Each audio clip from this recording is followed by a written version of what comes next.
We've learned the basic syntax of CSS. Now let's build on that knowledge and style our project. As we move forward, we'll learn about lots of selectors, properties, and values. To start out, we'll style the basic elements of our site. If you were following along with our previous example, let's delete the style element that we created because it was only for the purposes of the example. We won't need that code in our actual project. Next, let's create a style sheet. So we'll create a new file by right-clicking on the file tree, and we'll call it main.css.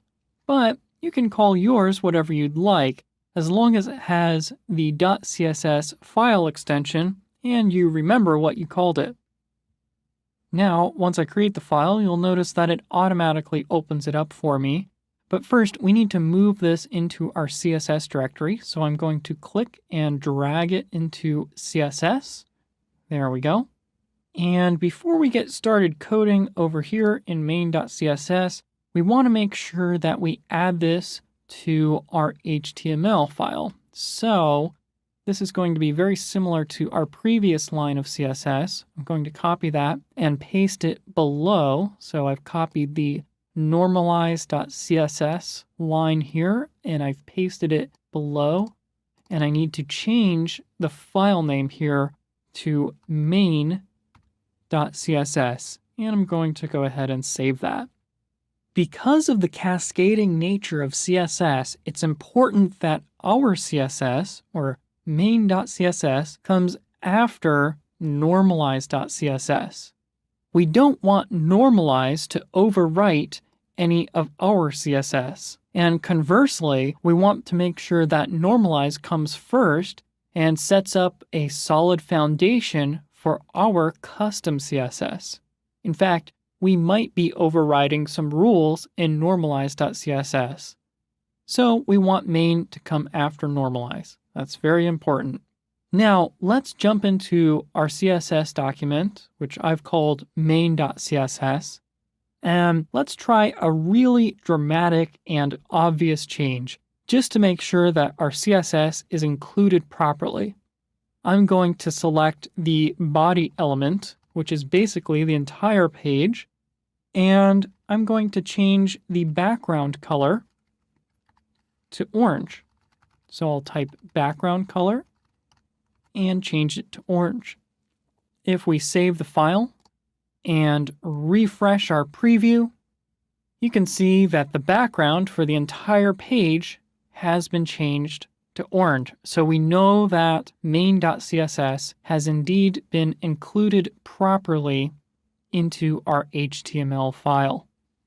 If for some reason your background color doesn't change to orange, make sure to first check the syntax here, and then also check to make sure that main.css comes after normalize and that the path is correct. It needs to be the CSS folder and then main.css. And your main.css file needs to be inside the CSS folder. It's very important as well. Now, I don't want my body background color to be orange, so I've highlighted everything by hitting Command A on a Mac or Control A if you're on Windows, and I'll delete everything in the file. Now, I want to remove the underline that's on our links. I want to have links that don't have an underline, so I'm going to select all of the anchor elements on our page, and I'm going to type the property text decoration and set it to none. And if I save that, go back to the browser and refresh, you'll see that first our background color has once again defaulted to white, and there are no longer any underlines on our links. Great. Now let's start organizing our layout a little bit. We need to add some markup in order to wrap the main part of our content and select it appropriately. To do that, we're first going to switch back over to our HTML and create an element called a div, which doesn't have any semantic meaning at all. Rather, it's a way for us to encapsulate or divide a group of elements. Let's open our div right after our header element. So we'll go here. In between our header and section, we'll type div. And then we're going to close this just between our footer and body here. And you'll notice that Workspaces has actually highlighted body and HTML in red.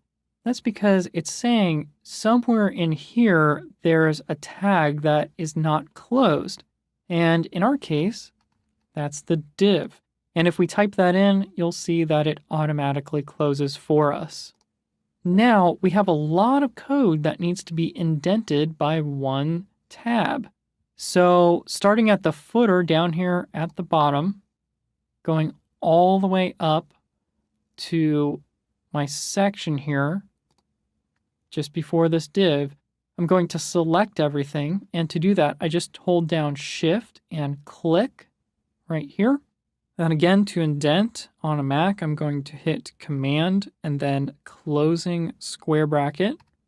And on Windows, you hit Control and square bracket. And that will indent everything by 1. So now it's indented by 1 tab over from our div, and that will help to keep our code organized. You'll notice that we also have some more line wrapping going on here, but that's perfectly fine. That doesn't affect the functionality of the code.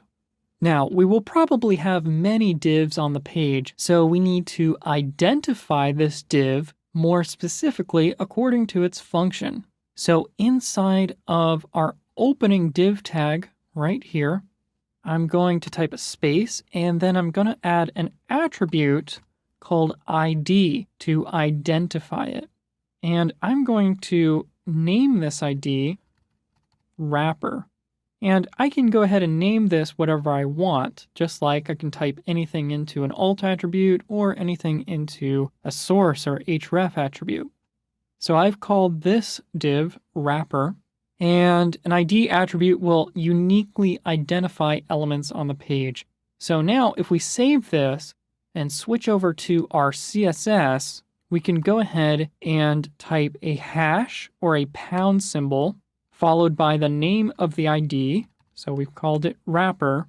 And then we can go ahead and open up our curly braces, and that's going to select that div that we just created.